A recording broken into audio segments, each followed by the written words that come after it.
There are some things that you can do to help yourself when it comes to depression, to improve your state, let's say.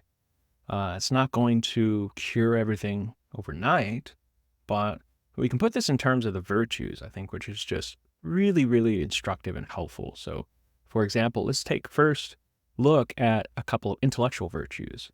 So intellectual virtue, that means that they reside in the intellect. And a virtue, again, you might just think of virtue as like just a moral virtue, like a moral thing. But virtue, the word comes from the Greek word arete, which means just excellence. So there are moral excellences of the human being, but there are also intellectual excellences. And a couple of those, for example, would be memory. Memory is an intellectual virtue that can really help with depression. So, for example, if I have a great memory, to the extent that I have a good memory, I can help myself remember to take my medication, right?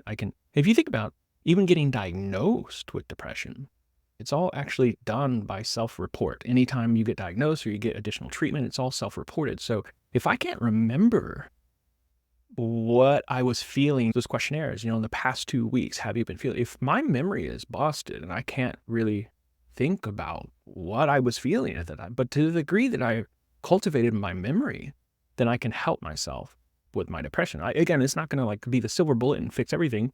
That's just one element. Here's another one. Foresight matches well with memory, whereas memory is looking back, foresight is looking ahead. So foresight, for example, intellectual virtue, it would be, first of all, memory. I remember what my triggers were. And if I have the foresight developed, then I can think, oh, well, I know this week's going to be really difficult, and I know that those triggers are going to reappear.